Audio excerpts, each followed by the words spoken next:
Hello and welcome to Nitro Talk. Thank you very, very much for tuning in. I finally got my good camera, new phone ordered and arrived, activated, yada yada, hooked up. So hopefully back to very good, I feel, quality videos that I was making. Maybe not the best, who knows, but they look really good. Good zoom, look at that. Good zoom. All right.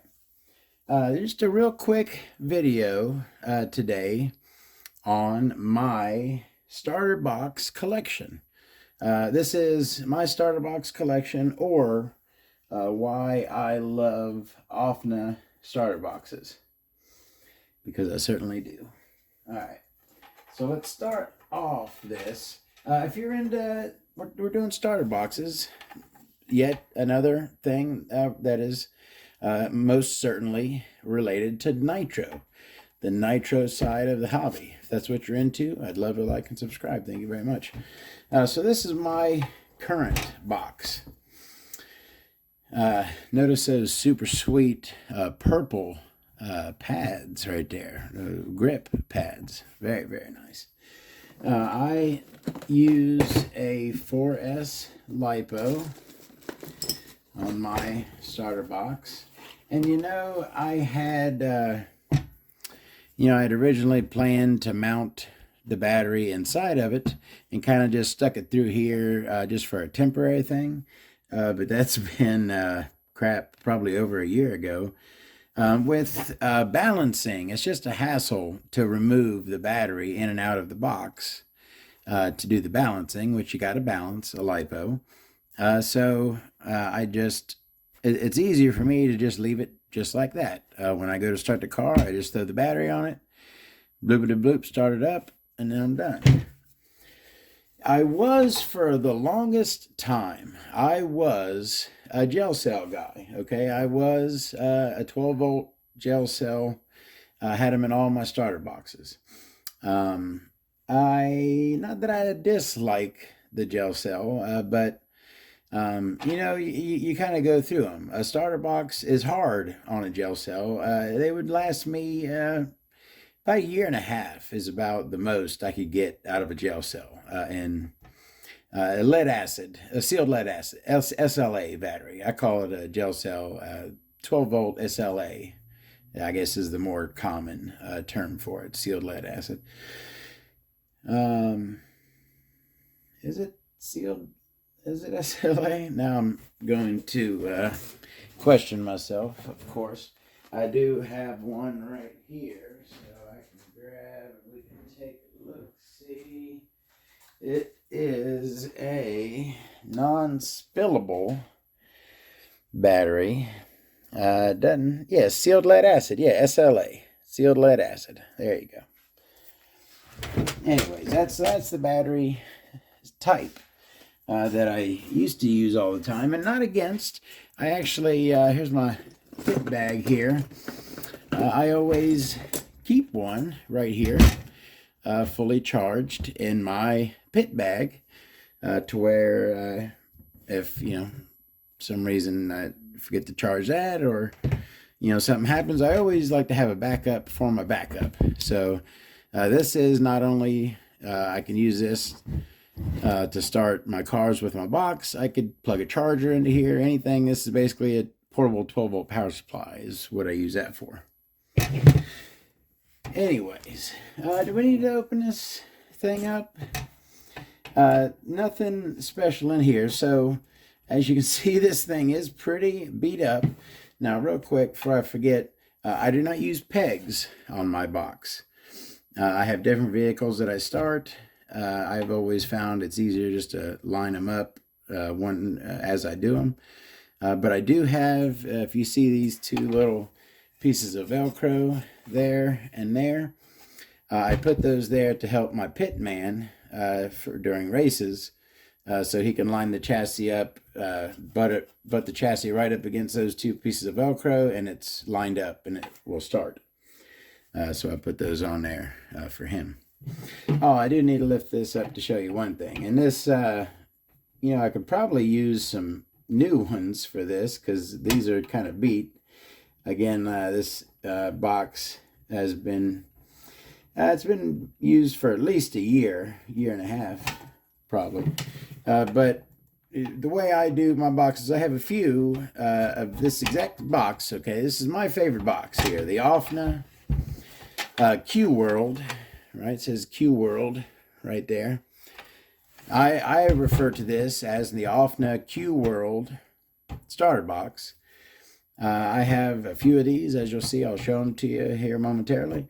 And basically what I do is I'll use a box, kind of just like I do with my buggies. If anyone is familiar with my the way I do my Hyper 7s, I have a few of them, and they kind of rotate. As they get old, they go to the end of the line and get rebuilt. And then they are new after they're rebuilt, and then they get used, and then to where they're used up, right? And then they're rebuilt and go back and start the cycle again, right? Same thing with my boxes. When this thing dies by either motor burning up, wheel wearing all the way down, could, a couple different things could happen to a box, but whatever makes it go crap the bed, at that point it will then move to the end of the line where it will be rebuilt to be put back into service. And my next box,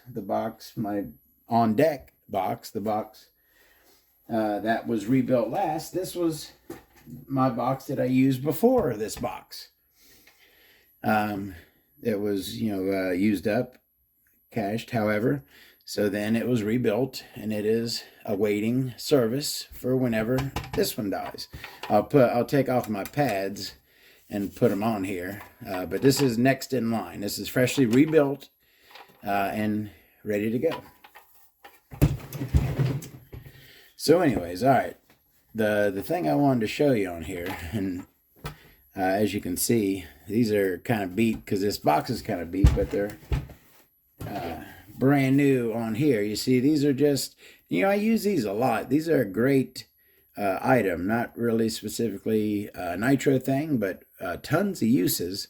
These little mounting pads that come in a big roll of them, probably like 100 on there, at the Dollar Tree. And I use them for a lot of things, but one thing is I put 2 of them in this position on all of my starter boxes, right? At the rear of the box, one right there. And what those do is catch the lid. When you lift the lid up, instead of gouging and scratching your box, your starter box, they are just caught by those 2 pads there, and you got a soft catch instead of the hard, scratchy metal on metal. So that's what those pads are for. Not a whole lot. I've got Emax motors in here, Titans out of an Emax. You'll see what I've got in another one of my boxes here momentarily. But yeah, this thing is dirty. This thing is beat. This is, like I said, this is my current use box, the box that I've been using for quite a while. It is going strong, works perfectly fine. I don't foresee it crapping the bed anytime soon. The wheel's still good. Motors are good and strong. No issues turning over anything. All right, so that is a quick look at this box. Oh yeah, let's go ahead and talk while we got this one out. Most of these have these power panels, most of my Ofna boxes. But we'll go ahead, since we got this one out, we'll go ahead and discuss the power panel. Now, these starter boxes can come with or without these power panels.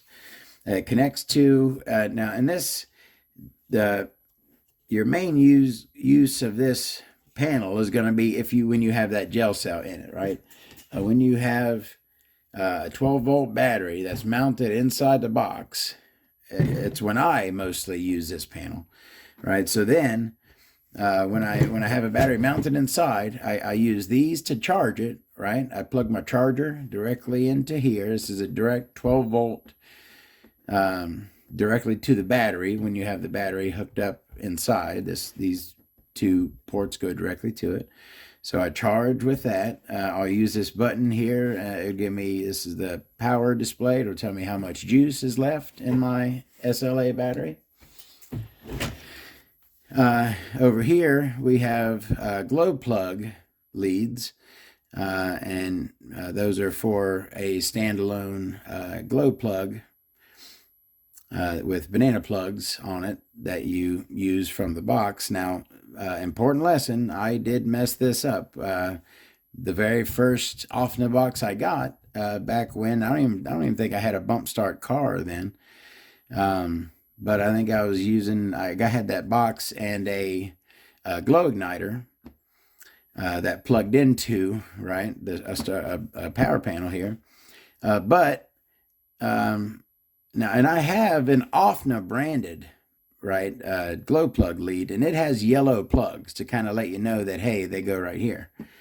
I had a different brand, right, of glow igniter, corded glow igniter with red and black plugs on it. So I plugged it right on in here. No, that's not where it goes. I popped 2 or 3 brand new glow plugs before I realized what was going on. As soon as you touch them to the igniter, boom, they just pop because you got 12 volts going straight to it. Do not plug your glow igniter into here. Glow igniter goes there. You have a adjustment right there for the power going to your glow igniter. Might as well go ahead and give you a demonstration of that. So this right here is a genuine Ofna corded glow igniter. You see it has the yellow plugs. And we will grab a glow plug from up here. All right, so you have a battery connected, of course.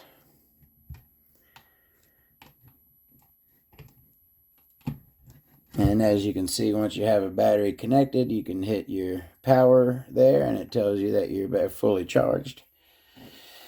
All right, so I'm going to go ahead and turn, what I'm demonstrating for here is this power. You got a potentiometer here to adjust the power going to your glow plug. So I'm going to turn it all the way down. And I'm going to go ahead and plug these in. We get the red light telling us that we do have a connection. And as you can see, we do have a lit glow plug. But if you want to get a little bit more juice out of it, you just crank it up like such. I'm going to slowly start to turn this knob right now. Oh yeah, glowing a little more. Wow, glowing like the sun. I don't even want to take it up anymore. You don't need all that juice. That right there, you know what? About right there. That's like a nice fully charged standard glow igniter right there, right? Fully charged, good and bright glow. That's it right there. You can get a little extra, get a little bit more juice than you normally would out of a, standalone nickel metal glow igniter by using one of those. So anyways, that's a little demo of the power panel there. Go ahead and unhook that. All right, so that's a quick look at, that's like a rundown of the Ofna Q-World, okay, starter box. Now I'll show you my collection. So like I said, that's my current, that's my next / previous, getting a little dusty. It was the last box I used, and also my next box I'm going to use. Then we have, now this is one of my favorites. This is the chrome top, right? Now, a lot of people think that you got 2 Ofna starter boxes, right? The buggy and the truggy. So this would be the truggy box, right? Super wide, which I don't really like using. I use the standard box for truggies.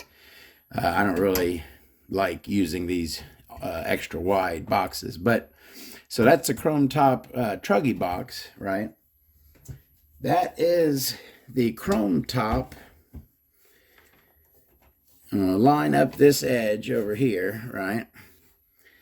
And then that's the standard. There's actually 3 widths. There's the chrome top truggy, right? And then the chrome top and then the standard buggy. You see that? That's the chrome top is wider than the standard, and then the truggy is wider still. All right. So like now this right here, the starter boxes come, when you buy them brand new, they come with this little clip here, right? And what that is for is to hold your glow igniter right there. That's a, like I said, that's one of my favorites right there. It's a super sweet chrome top there. Very good condition. That kind of beat up. But again, these truggy boxes, now the standard Q-World, right, has 2 550 motors in it. But this thing has the big girl 990, maybe 10 something or other. I'm not positive like the number code for that motor, but it is a biggin that will crank over whatever you need it to crank. All right, throw this back on there real quick. I'll get this out of the way. All right, what do we got left? I'll go ahead and do all the Ofnas, and then we can move on to other stuff. So then finally, and this right here is my pride and joy, a brand spanky Q-World Ofna starter box. Those are the pegs and that clip for the glow igniter, right? That mounts to the front. Brand spanky.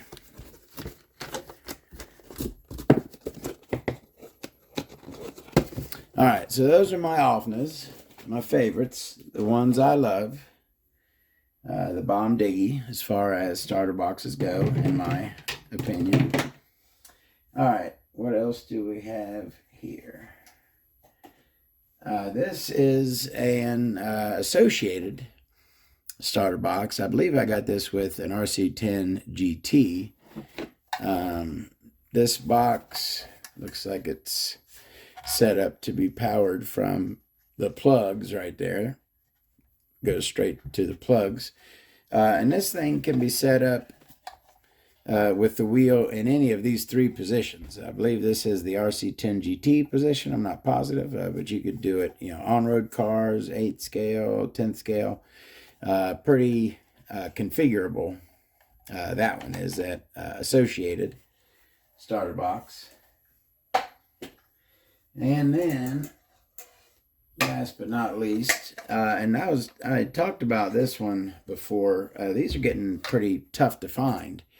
This is the RD Logix Revo starter box, for the Traxxas Revo. There's like this thing kind of sits. It's kind of hard to explain. I don't have a Revo here with me, but there's a little spot that catches right here, and then plunger turns a wheel and starts the engine. This had, there was a cutout here, but it looks like, I think it was just opened up a bit. Something goes down in that little section. But yeah, this one just, again, is set up to work with the plugs, and then there's just a battery connector attached to the plugs. And it looks like that's got a single 770, I believe, is the size of that motor. It's bigger than a 550. I believe that's a 770 motor, single. But yeah, that is the RD Logix starter box for the Revo. All right, so not a whole lot of starter boxes. Mainly, I just got a few of my Ofnas that I love. Plenty of backups. I got a backup for my backup and then a backup for that. I had on my channel done a while back and this is a great video if y'all haven't seen it. What is in a well-stocked pit bag, right? I went through basically, and the answer to that, yet again, is 2 of everything. But I went through and showed everything that I keep in my pit bag that I take to the track. What I'm about to do, and I'm thinking of making a video on it just because, hey, that's the Nitro Talk channel is about just kind of shooting the shit when it comes to nitro, just kind of talking generally about nitro related things, and my pit bag certainly relates to that. I need to go I need to go through and reorganize. There's a bunch of crap just like thrown in to it. I need to go through, take everything out, and reorganize it. And I think I'm gonna go ahead and do it on a video, make a video, going through and doing that, kind of seeing what's in there, all the different stuff that's inside it, seeing what it is. We can talk about it and yada yada. I'm starting to ramble. Oh, look at me! I almost totally forgot. And I think that's kind of the point of this box. As I was saying, this is going to be my next box, right? I kind of forgot something, and I got so many projects going. I don't remember. I think it's been over a year since I actually did this thing that I'm about to show you. The fact that I totally forgot to show you what's in here proves my point of what I call this. This right here is what I call my sleeper starter box. It looks just like an ordinary Ofna Q-World starter box, right? Just kind of normal, unsuspecting, right? Just kind of normal, everyday Joe Blow. But then you pop the hood, and oh snap, we've got a pair of vintage Trinity Monster Max. I believe they're 12-turn double modified motors. And then set up to accept whatever kind of battery. I like Dean's plugs. I'm a Dean's plug guy.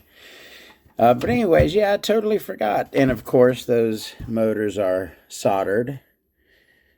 Wires soldered directly to the motors, of course. Yeah, I totally forgot that this is my souped up, my sleeper starter box with the Trinity Monster Max motors in there. These things, holy smokes. This thing will spin an engine over like you have no clue. Those things spin very fast. Put a 4S LiPo on them, and your engine will probably start without a glow igniter. All right, so that finally, now we've got the whole story of the Todd starter box collection.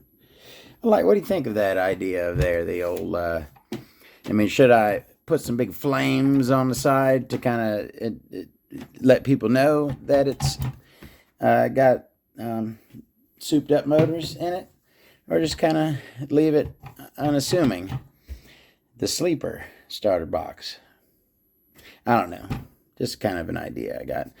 The box is nice. I'm not sure if I'm going to use that next, or if I'm just going to kind of use it if I need something with some extra power. You know what I mean? I don't know. But anyways, that was a little project that I put together there. That's the starter box collection. Thank you very, very much for watching. Really appreciate it. More Nitro videos to come. We'll see you there. You'll have a great day.